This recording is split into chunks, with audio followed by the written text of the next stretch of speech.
candidato a presidente de la República del Ecuador por Democracia Sí. ¿Quién es Gustavo? Gustavo es un quiteño de 64 años de edad que obtuvo su título de bachiller en Caracas, Venezuela. ¿Por qué lo obtuvo allá? Producto de que su padre fue exiliado de su patria. En 1997 ingresa a estudiar sociología en la Universidad Central del Ecuador y en ese mismo año participó en la lucha contra la dictadura militar, arropado por la consigna dictadura no, democracia sí, lo cual se ha caracterizado en su bandera de lucha hasta la actualidad. Entre 1978 y 1985 fue profesor de varios colegios y ayudante de cátedra en la Escuela de Comunicación Social en la Universidad Central. En 1986 participó en la fundación del Colegio MAC, que es el primer bachillerato quichua-castellano del país y referente de la educación intercultural bilingüe en América Latina. Entre 1997 y 2006 fue director de la Asociación Latinoamericana para los Derechos Humanos, donde concibió y lideró el proyecto Iniciativa Amazónica, dirigido a defender los derechos de los 360 pueblos indígenas que tenemos en esta región. También, desde esta asociación, promovió la defensa de los derechos de los migrantes ecuatorianos en Estados Unidos. Tenemos que recordar que la población ecuatoriana en Estados Unidos es bastante numerosa, al igual que en España. Con esta pequeña introducción damos paso a nuestro invitado del día de hoy, Gustavo, para que nos indique la razón por la cual quiere ser presidente y cuáles son sus propuestas. Para lo que tiene 5 minutos, Gustavo, para darnos sus propuestas. Muchas gracias. ¿Cómo no? Muchísimas gracias.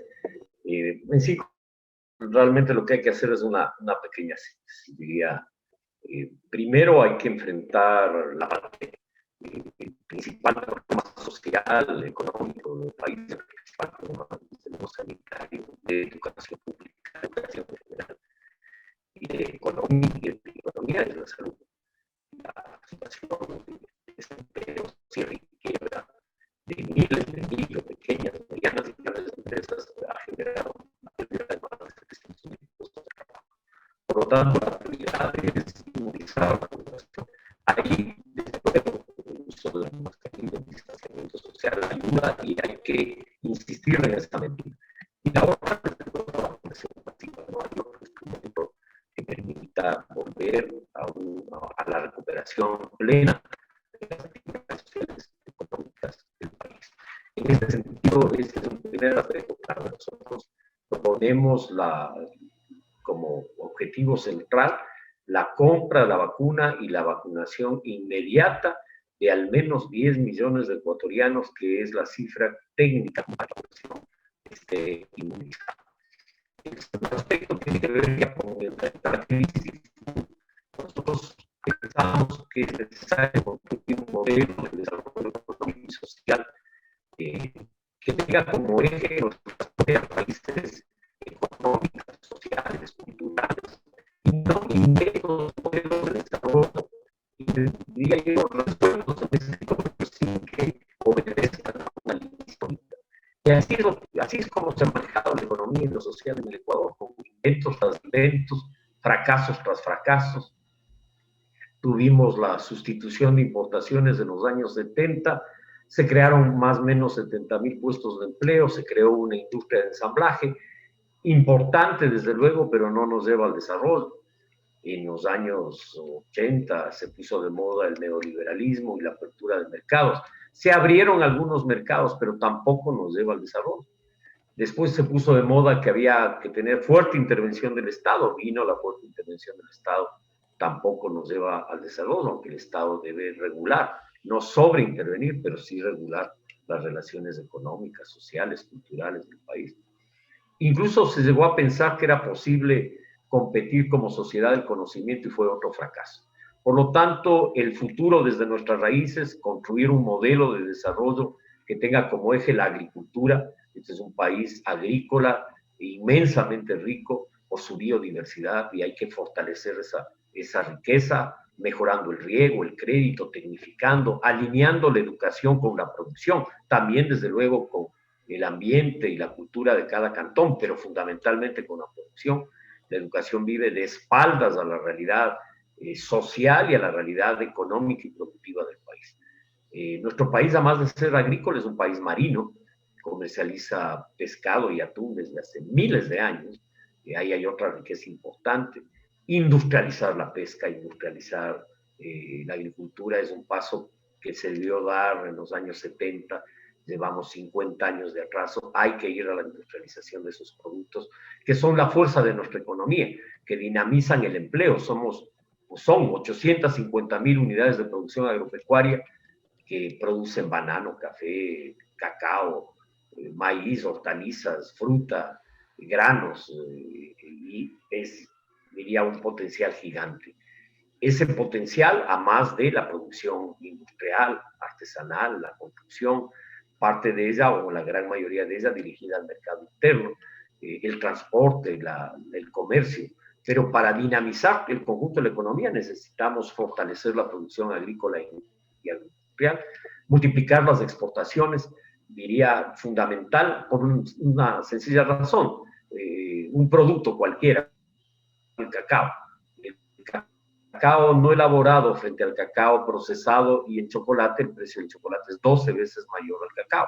En el caso del atún, el atún procesado y enlatado vale entre 5 y 7 veces más que vender el atún en bruto sin procesar. Por lo tanto, es importante dar ese paso hacia la agricultura. Por lo tanto, el desarrollo económico desde nuestras raíces, pero también el desarrollo social y cultural. Nuestro país no puede ser un país de la exclusión, un país de excluir a las mujeres por ser una sociedad patriarcal que somete a la mujer. No puede ser que sean discriminados los pueblos afroecuatorianos, indígenas. No a la discriminación por ninguna razón. Inclusión social y superación de la discriminación como política de Estado que requiere un cambio social profundo del país para lograr la unidad desde la diversidad. Esos son cambios centrales.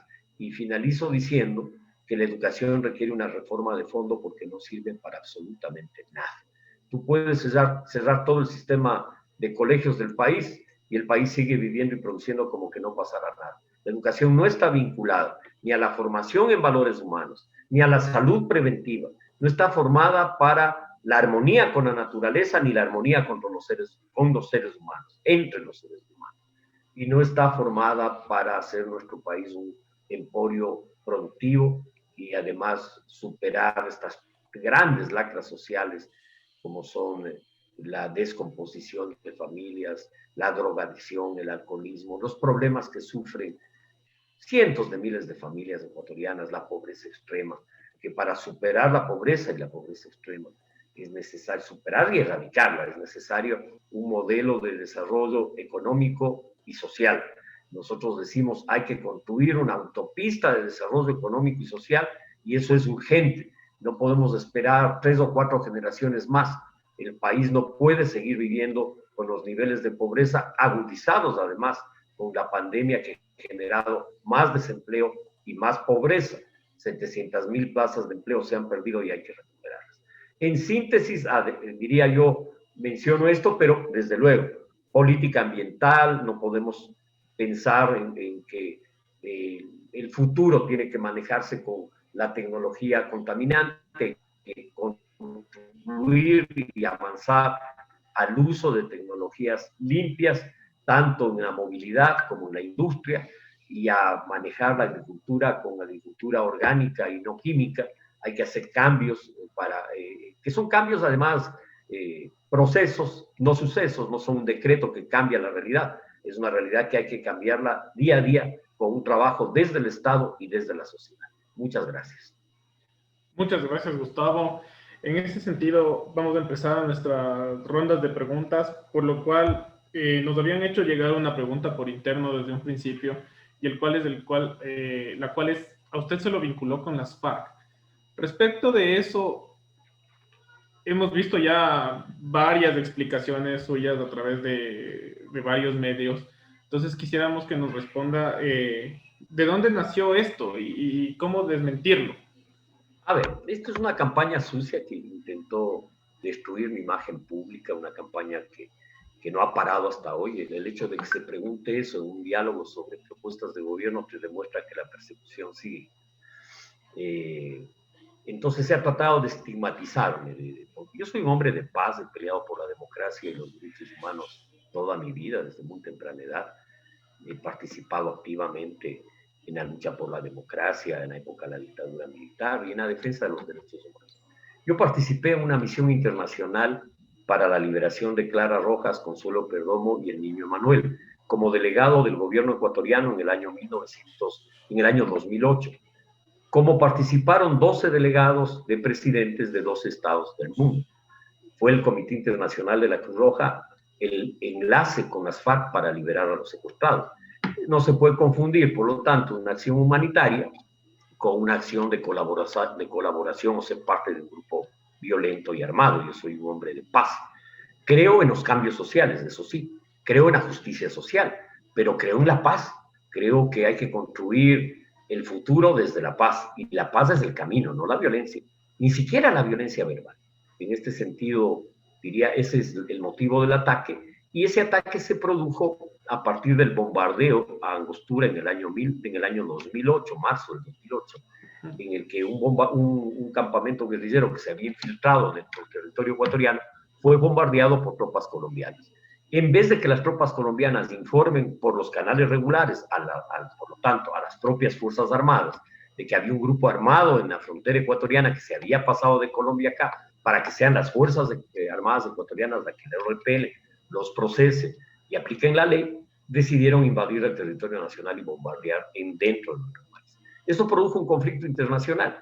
Como parte de ese conflicto internacional inició una campaña. Esa campaña implicó la publicación de una fotografía supuestamente mía con un comandante guerrillero que publicó el diario El Tiempo de Bogotá en primera plana. Resulta que no era Gustavo Larrell que estaba con el guerrillero, sino un periodista argentino, Patricio Echegaray. Lo pueden verificar en las páginas por Google, lo pueden verificar sin ningún problema. Resulta que no era yo. El propio diario me pidió disculpas públicas. Yo acepté esas disculpas, no enjuicié al diario, porque considero que la política no hay que judicializarla. Y después de eso, un año después, apareció unos supuestos correos electrónicos míos con un comandante guerrillero, correos falsos. Se inició la indagación, la Fiscalía Colombiana inició la indagación fiscal, y resulta que los documentos fueron introducidos en la computadora de este guerrillero Reyes 2 días después del bombardeo de Angostura, y tanto el informe de la Interpol como el informe de la Policía Colombiana y de la Fiscalía Colombiana determinan que son documentos falsos. Por lo tanto, la Fiscalía desechó el proceso contra mí. Alguna gente sigue diciendo, la Fiscalía inició. Sí, inició, pero hay que contar el cuento completo. Inició y lo desechó.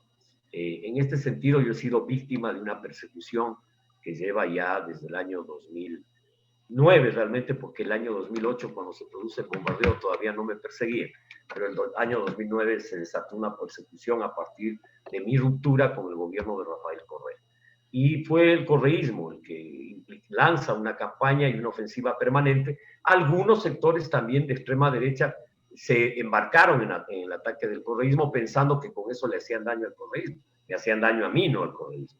Y en este sentido quiero aclarar a ustedes que no tengo, digamos, ningún tipo de relación. Yo soy un hombre que ha hecho vida pública desde muy temprana edad, he sido diputado, ministro de Estado, he defendido los derechos humanos, he sido director de la Asociación Latinoamericana de Derechos Humanos desde el año 1997 al año 2005, y en ese sentido yo lo que he hecho es defender los derechos de los ciudadanos y ciudadanas cuyos derechos han sido violados, de niñas, niños, adolescentes, adultos mayores, personas con discapacidades, el pueblo afroecuatoriano, el pueblo indígena. Y sigo creyendo que hay que construir la unidad de nuestra nación, respetando la diversidad y superando esos conflictos, no enfrentándolos, no agudizándolos, sino superándolos de raíz. Gracias, Gustavo. En ese sentido, para completar la pregunta que nos realizaron, es claro que el anterior gobierno, ¿no es cierto?, los 10 años de Correa, él hizo varias sabatinas para hacer el famoso linchamiento mediático a las personas que pensaban diferente de él. ¿Cuál va a ser su estrategia en caso de llegar a la presidencia para que no vuelva a surgir estos linchamientos mediáticos por parte de futuros gobiernos? El respeto a la ley, a la Constitución y a la democracia. La democracia se basa en el libre juego del pensamiento y de las posiciones políticas. Y el país requiere madurar políticamente. Requiere grandes acuerdos nacionales para llevarlo al desarrollo con justicia social o a la justicia social con desarrollo económico. Requiere grandes acuerdos nacionales para recuperar la economía. Ahora necesitamos un plan emergente de empleo y un plan de reactivación económica, para lo cual vamos a requerir un fondo de reactivación económica con bajas tasas de interés y largo plazo para poder recuperar la economía. Se requiere un acuerdo en la lucha contra la corrupción. Se requiere un acuerdo nacional en la lucha contra el crimen organizado, las bandas de crimen que operan en el país y la delincuencia común, para la rehabilitación social, para la plena independencia de las funciones del Estado y tener una justicia independiente y plena, que no sancione por presión política, sino que sancione de acuerdo a la ley. Que tengamos seguridad los ecuatorianos de que no vamos a ser perseguidos. Y creo que necesitamos, por lo tanto, un gobierno democrático, respetuoso de la Constitución y de los derechos humanos. Y no alguien que crea que tiene superpoderes, que llega al gobierno y cree que puede hacer lo que le da la regalada gana. Alguien que esté inmerso y comprenda claramente que el país requiere acuerdos, consensos, que uno puede discrepar en muchas cosas, pero hay cosas que implican necesariamente acuerdos. Por ejemplo, erradicar la pobreza implica un acuerdo nacional, un acuerdo con todos los sectores, con los trabajadores, con los empresarios, con el movimiento indígena, con los afroecuatorianos, con los distintos movimientos campesinos del país. Si requerimos aprender a dialogar, no podemos vivir de espaldas unos con otros. Necesitamos grandes acuerdos nacionales para sacar nuestro país adelante y no cerrarnos. Necesitamos mercados para vender, necesitamos multiplicar la producción, necesitamos apoyar a la juventud, no solo en el campo educativo, sino también con créditos para sus iniciativas, para sus emprendimientos. Créditos que no pueden ser dirigidos solo a los hijos de la gente que tiene plata, sino que los jóvenes tengan acceso al crédito. Eso implica crear un fondo para la juventud, un fondo para el emprendimiento joven, pero necesitamos además modificar la ley para crear un fondo de garantías, para que sea el joven, no solo de la clase pudiente, sino cualquier joven el que pueda acceder a un crédito. Transformaciones que el país necesita de urgencia. Necesitamos además gobernar con sentido de urgencia, no con la lentitud que gobierna, no solo este gobierno, es en general un mal del país, dejar hacer, dejar pasar y no tomar el toro por los cuernos y resolver los problemas urgentes que el país requiere que sean resueltos. Gracias, Gustavo. Tenemos la participación. Quiere participar Cristina Torres, que es del Centro de Promoción de Derechos Humanos en la ciudad de Quito. Cristina. Buenas noches con todos. Candidato, nuestra pregunta es específicamente sobre la forma que usted planea erradicar la violencia contra las mujeres, cómo erradicar la violencia sexual contra niños, niñas y niñas, y cómo va a manejar el tema de la migración, sobre todo en las fronteras donde vemos que hay una gran cantidad de trata de personas y que también existe bastante influencia de las guerrillas que están al lado de Colombia. Sí, hay problemas que son problemas estructurales de la sociedad ecuatoriana. La sociedad ecuatoriana es una sociedad patriarcal, una sociedad en la que la mujer y los sectores democráticos hemos tenido que pelear por construir una democracia que incorpore a la mujer. En el año 1995, por primera vez se aprobó la ley contra la violencia a la mujer. Yo era diputado y uno de los promotores de la ley. ¿Por qué? Porque la agresión física a la mujer no era considerado delito penal. Incluso matarle a la mujer por un caso de encontrarla con otro hombre no era delito. O sea, parte del femicidio no era considerado delito, imaginémonos. Y eso no es, sino en el año, como les digo, 1995. Es decir, hace 25, van a ser 26 años. Es decir, necesitamos una ley contra la violencia de la mujer que supere la ley del 95. Una ley mucho más actual, una ley que incorpore, por ejemplo, el aborto como práctica legal. No se puede criminalizar a la mujer violada a las niñas violadas que no se les permite abortar. Esa es una brutalidad. Es decir, deben tener el derecho de escoger si abortan o no. Si sus convicciones le dicen que no aborte, está bien que no aborte, pues es su decisión. Pero las mujeres que deseen abortar tienen el derecho a hacerlo. Deben tener el derecho a hacerlo. Hay cambios que hay que hacer en la legislación. Hay cambios también en la operatividad, porque ahora tenemos una legislación que te da una boleta de amparo en caso de que el conviviente, el compañero de una mujer tenga casos de amenazas, incluso violencia. Pero esa boleta no implica en ningún caso que el agresor no vaya a agredir. Es insuficiente. Hay que hacer una normatividad nueva y hay que hacerlo en conjunto con las organizaciones de mujeres.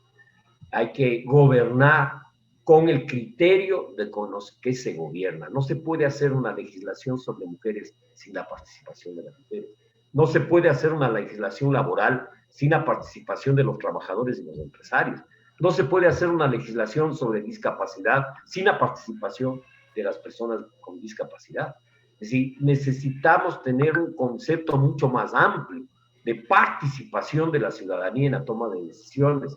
Y en este sentido, lo que te puedo decir es plena amplitud para luchar contra la violencia a la mujer. Cambio de conducta social va a implicar cambios en el sistema educativo, equidad de género, va a implicar cambios en la comunicación. No puede ser que a la mujer se le estigmatice como objeto sexual, más allá de la sexualidad de los hombres y las mujeres. Pero no es posible que lo vendamos como mercancía y que los medios de comunicación no tengan una regulación al respecto. Hay que tener una regulación clara. Hay que construir una sociedad de armonía entre los hombres y las mujeres.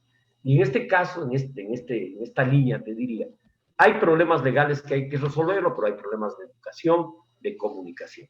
Derrotar a la sociedad patriarcal, que la sociedad patriarcal sea un recuerdo del pasado y no el presente doloroso que sigue siendo. Muchas gracias, Gustavo. Un tema sensible del que nadie se atreve a hablar es el tema penitenciario. Sistema penitenciario que ha resultado ser ineficiente e ineficaz a lo largo de toda la vida republicana. Seguimos manteniendo las mismas prácticas penitenciarias de hace 50, 30 años, cuando en realidad este es un sistema que tiene que ir evolucionando. El día de hoy, desde mi punto de vista, con las últimas reformas que se hicieron al Código Orgánico Integral Penal, tenemos un retroceso en el tema de las garantías penitenciarias. Hoy por hoy ya no se puede, ya no pueden acceder a un régimen semiabierto si es que ustedes cometen un delito de carácter sexual, si es que ustedes cometen un delito por tráfico ilícito de drogas en el literal C y literal D, que esto es alta y gran escala. ¿Cuál sería la propuesta en ese sentido? Quisiéramos saber si ustedes tienen una propuesta más o menos como que sea como el sistema autosuficiente. Porque muchas de las personas, muchos de los ecuatorianos dicen, ¿por qué tenemos que estar dándoles 3 comidas al día a delincuentes en las cárceles y no están trabajando, no están produciendo como en otros países? ¿Cómo enfocarían ustedes la política penitenciaria, Gustavo? Primero, plenamente de acuerdo contigo. Las reformas lo que han hecho es fortalecer un tipo de Estado autoritario que no rehabilita a nadie, que no pueden llamarse centros de rehabilitación, pero son universidades del delito, son escuelas de formación de asesinos, de sicarios, son escuelas de formación del crimen organizado en el país. El delincuente que llega allá, que carterista, no estuchante, termina siendo parte de una red delictiva, es contratado por las mafias del crimen organizado, muchas de ellas con relaciones con el crimen transnacional. Tráfico de drogas, trata de personas, tráfico de órganos, desaparición forzada de personas, secuestro extorsivo, asaltos a bancos. Es decir, el sistema como tal no ha mejorado en nada. Yo me equivoqué en una cifra, dije en el año 2006 eran 10.000 presos, me corrigieron, no eran 10.000, eran cerca de 16.000 y ahora son 36.000. ¿Ha variado en algo el país porque tengas penas más duras? ¿Ha bajado la delincuencia con el aumento de penas? Preguntémonos eso. Es decir, de 16 a 36.000, 20.000 presos más. No ha habido una política de rehabilitación social. Esa es la verdad. Esa es una universidad del delito y voy a plantear cómo es la rehabilitación. Rehabilitación implica que el interno que terminó la escuela pueda seguir el colegio y la universidad, que tengan acceso a la educación, que terminen la escuela, el colegio, la universidad. Eso rehabilita la educación. Y eso puede tener un porcentaje de descuento anual de la pena, como en algunos países, que descuentan 15 días o un mes al año porque el preso estudie y apruebe las materias de estudiante. Pero le agregan a eso el trabajo.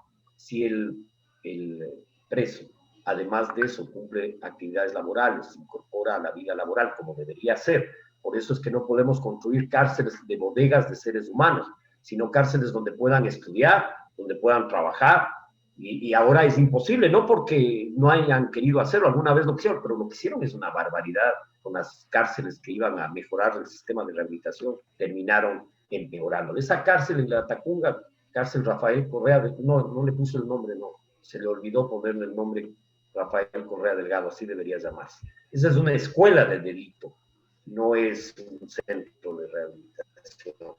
Ni siquiera dividen un centro de rehabilitación entre baja, mediana y alta peligrosidad, como debería ser, centros distintos. No es lo mismo que alguien carga preso por deudas, que aquí le acusan de estafa y le meten preso, es decir, más en la crisis, que alguien que es violador o que asesinó a un ser humano. Hay una diferencia sustancial. Entonces hay que dividir las cárceles en baja, mediana y alta peligrosidad. Pero además no solo educación y actividad productiva, actividad deportiva. Si el interno practica deportes, hay que premiarle. Si el interno, además de eso, no tiene actos de violencia en ese año, hay que premiarle, hay que tener un sistema distinto. Funciona en muchos países del mundo y funciona bien. Yo fui director nacional de rehabilitación social e implementé exactamente lo que le estoy diciendo.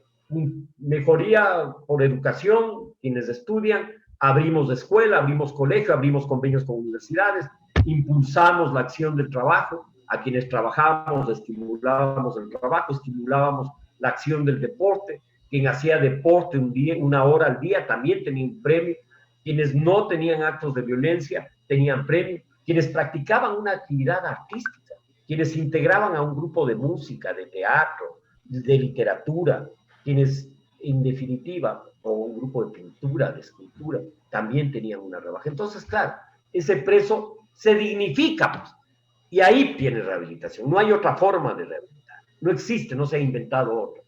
Esa es la manera de rehabilitar, y hay que hacerlo.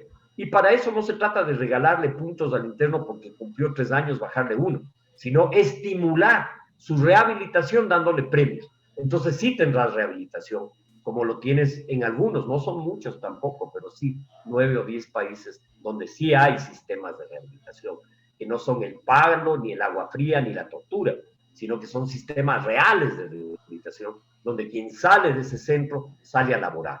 Incluso aquí hicimos un experimento interesante que fue la libreta de libertad. El preso que trabajaba recibía la mitad de su salario para él y su familia, y la mitad de su salario la guardaba en una cuenta de libertad que se llamaba Nido. Esa cuenta, cuando él salía, le servía para reincorporarse a la vida. Lamentablemente este sistema funcionó muy poco tiempo. Lamentablemente este sistema que yo implementé cuando era ministro de gobierno, dejé del Ministerio de Gobierno y el sistema y el gobierno decidió dar atrás con el sistema. Decidió no hacer centros de rehabilitación, sino bodegas de presos, no hacer centros para que la gente se recupere psicológica, humanamente de los errores que cometió, sino para que vuelva a cometer más horrores, porque odia a la sociedad, porque esta es una sociedad que es incapaz de atender a los niños, que es incapaz de atender a la gente con problemas, que es incapaz de recuperar a la gente. Y eso es lo que hay que hacer, y hay que hacerlo con sentido de urgencia.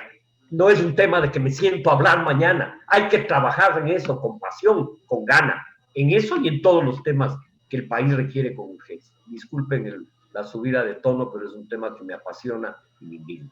Claro, no, tranquilo. El tema de la libreta realmente suena bastante atractivo, sobre todo para el tema de la reinserción de la persona que cometió un delito en la sociedad. Pero ¿cómo realizarlo si tenemos un sistema penal en el cual las multas son completamente excesivas? Tenemos personas que son multadas con 10, 20, 30 salarios básicos unificados del trabajador, cosa que para un delincuente común es imposible pagar y no va a poder nunca reinsertarse en la sociedad. Así es, y hay que cambiar el código penal, sin duda alguna. El código integral penal es un código punitivo, neofascista, ese es el código, que expresa claramente el pensamiento del señor exsecretario jurídico de la presidencia, Alexis Vera, y el expresidente Rafael Correa. Ahí están retratados. Ese es el retrato de estos monarcas que creyeron que había que impulsar una nueva dictadura a nombre de la democracia, que había que concentrar todos los poderes del Estado. En el Código Penal está expresada su ideología, claramente, porque tú expresas ahí lo que crees en el mundo. Si crees que la sociedad no tiene salida, la reprimes. Si crees que tiene salida, le riegas, le pones alimento, le nutres para que salga hermosa esa sociedad. Son concepciones distintas de vida y de proyecto. Creo que la concepción de ellos fue siempre neofascista. Claro, o sea, bueno, ellos se dijeron muchas veces que eran unos defensores acérrimos de los derechos humanos, pero se ve que claramente con este sistema lo único que aplicaron es la teoría del enemigo y de la separación del que comete un error. Claro, es la teoría de que tú dices, de que hay enemigos de la sociedad que hay que aniquilar y no ciudadanos que hay que recuperarlos, que hay que trabajar con ellos, que requieren tratamiento psicológico, que requieren tratamiento y rehabilitación práctica. Por tiempo, te voy a dar una sola pregunta más porque estoy con un montón de trabajo adicional. No te preocupes, Gustavo. Entonces vamos a darle el paso a una de las personas que quiera realizar. Tenemos una pregunta por parte de Clara Montserrat Flores, que es una estudiante de la Universidad Central. Voy a proceder a leerla o Clarita, ¿quieres tener la palabra?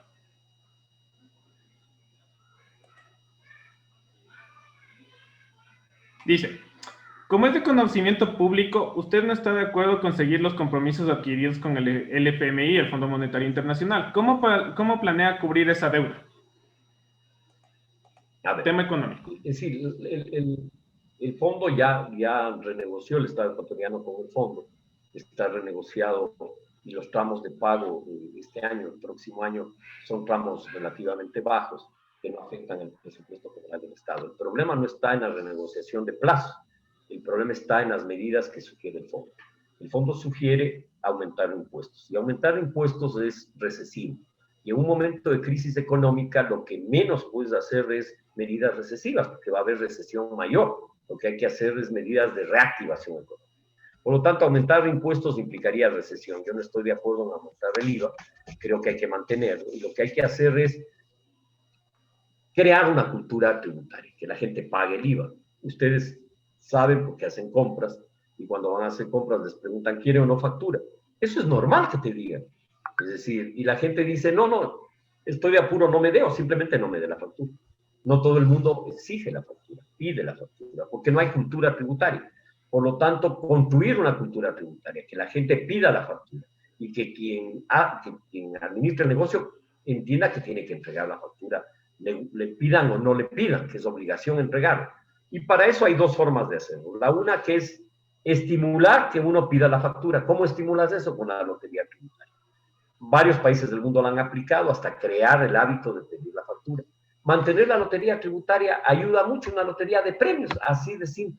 Así funcionó en el Ecuador cuando hubo periodos de recaudación tributaria grande y funcionó bien. Y funciona en varios países del mundo, ha funcionado para crear esta cultura. Les voy a dar un dato importante.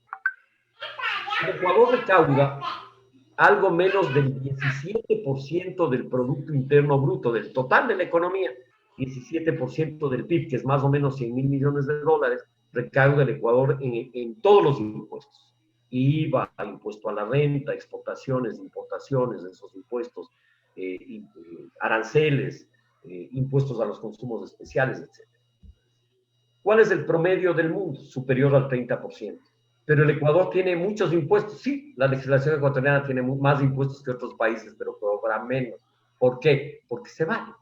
Así de simple, hay que crear la cultura tributaria. En el caso del IVA, si nosotros vamos en un proceso, porque no es un suceso, no es que yo llego al gobierno y digo, mañana voy a duplicar el cobro del IVA, va a ser un proceso, pero hay que iniciarlo. Es decir, nosotros podemos en el IVA aumentar la recaudación más del 3% que plantea el FMI, que es subirle de 12 a 15, solo con medidas como la que te señalo. Y entonces no es necesario ese impuesto. Pero hay que, además de eso, hacer una reforma tributaria que estimule la producción y el empleo. Por ejemplo, ¿qué sentido tiene poner impuestos a insumos agrícolas? Ninguno. En un país agropecuario encareces la producción agropecuaria, encareces el precio de venta en el mercado interno, encareces el precio de venta en el exterior, haces menos competitiva la agricultura. Es decir, absurdo, no hay que tener impuestos a los insumos, no hay que tener impuestos a los bienes de capital que intervienen en industria, que intervienen en agricultura también. Sí, hay que hacer esa reforma. También hay que hacer reformas a ciertos impuestos. Por ejemplo, te pongo el impuesto al cigarrillo. Hubo un exagerado impuesto al cigarrillo que hace que la cajetilla de cigarrillos ahora valga $5 en el mercado. Es decir, porque hay excesivos impuestos. Con el objetivo de que la gente consuma menos tabaco. Pero ¿qué es lo que pasa? Algo se ha bajado el consumo, pero ha aumentado muchísimo el contrabando. Tú consigues cigarrillos, cajetillas a $1, $1.50 en el mercado negro. Entran libremente por Colombia, por Perú, incluso vienen en los barcos desde China, tabaco chino, tabaco europeo barato. El fisco y la sociedad ecuatoriana no gana nada con eso. Si bajaras el impuesto al cigarrillo, entonces desestimularías el contrabando y lograrías cobrar más volumen en impuestos que los que ahora cobras, que son muy pocos, porque el contrabando es el que domina el mercado nacional. Entonces hay que tener sindéresis de una reforma tributaria que hay que elaborarla sin duda técnicamente, pero con investigación que permita que sea un instrumento de redistribución de la riqueza, que sea un instrumento que financie el gasto público, la inversión pública, que sea un instrumento de justicia social también. Pero aquí pasan muchas cosas. Pasa el hecho, por ejemplo, de que se dice la caja de banano exporté a $8, cuando realmente le exportó a 14, porque los $6 se quedan en algún paraíso fiscal, no pagan impuestos, para evadir el pago del tributo. Entonces, claro, ahí necesitas una modernización del sistema, facturas cruzadas con todos los mercados del mundo, saber exactamente a qué precio está, cobrar los impuestos, llegar a acuerdos con el sector empresarial para hacer un cambio concertado y gradual. Es decir, en ese sentido, hay que ir ganando confianza también de que esa plata no va a gastarse en la Feria de la Alegría del roba todo lo que puedas, que hacen muchos politiqueros que denigran la política, porque la política es el acto ético más grande del ser humano, es hacer su vida, la lucha porque la sociedad sea ética. Y aquí la política es todo lo contrario, es el asalto, la piratería, el asalto a los fondos públicos, que también desestimulan el pago de impuestos, porque la gente dice, ¿por qué va a pagar? Para que se robe. Entonces, claro, es un cambio más integral, un cambio que implica medidas tributarias y que implica también medidas de confianza, de justicia, medidas de transparencia, un gobierno transparente, un gobierno que, en definitiva, haga las cosas a la luz, que no tiene por qué hacerlas escondidos tras bastidores. Y creo que ese es el estilo de gobierno que Gustavo Larrea lo hará si es electo presidente de la República. Finalmente, agradecerles, decirles que no coman cuento, que no les crean a las encuestas, que el año pasado, hace 2 años, en las elecciones municipales, nos dijeron que ya teníamos alcaldes y prefectos en todo el país y que Democracia Sí no ganaba ninguna alcaldía y ganamos 34, que no ganábamos ninguna prefectura y ganamos 5, que no teníamos ni el 3% de la votación en Santo Domingo y tuvimos el 16, o en La Tacunga, que teníamos el 4 y tuvimos el 26, o en Cuenca, que teníamos el 5% y que íbamos cuartos y llegamos primeros con el 24%. Nosotros vamos a estar en la pelea, pero más allá de eso, nuestro compromiso de luchar por el país no termina el día de las elecciones, comienza en esta campaña. Es la lucha de toda una vida, a la que les animo a seguir juntos. Es la lucha por transformar nuestro país. No terminamos el 24. El bloque parlamentario de Democracia Sí, si yo no soy presidente, trabajará por esos cambios y seguiré yo trabajando por esos cambios. Y si soy presidente, lo haré con sentido de urgencia, con profundo compromiso con los más pobres de la nación, que merecen ese compromiso, con los excluidos, con la gente que hoy es discriminada. Creo que eso es fundamental en lo social, pero claramente identificado de que lo que hay que hacer además es multiplicar los panes, es multiplicar la producción, multiplicar el empleo, multiplicar las exportaciones. Un abrazo fraterno. Muchísimas gracias por haberme escuchado. Gracias, Gustavo. Nosotros como Movimiento Reacciona y como Zona Juvenil te agradecemos de que hayas aceptado esta invitación. Es muy importante para los jóvenes el conocer cuáles son las propuestas de los diferentes candidatos que tenemos actualmente para la presidencia, para que de esta forma podamos tener un voto consciente. Muchas gracias por haber topado el tema más sensible del que ningún candidato quiere hablar y todo el candidato rehuye, el tema penitenciario, ¿no? Todos quieren hacerse a un lado, la vista a un lado del tema penitenciario, pero no se dan cuenta que atrás de cada una de las personas que está detenida hay una familia con necesidades y con unas necesidades muy grandes. Entonces, Gustavo, nuevamente te agradecemos tu intervención y te deseamos muchos éxitos y suerte en estas elecciones venideras del día domingo. Sin antes decirles a todas las personas que nos siguen por Facebook. Muchísimas gracias y muy buenas noches. Gracias, Gustavo. Sin antes decirles a todas las personas de Facebook que no se olviden de darle like al Movimiento Reacciona y a la Zona Juvenil, porque vamos a continuar con este diálogo presidencial con muchas más propuestas. Gracias, Gustavo, y muy buenas noches con todos los presentes.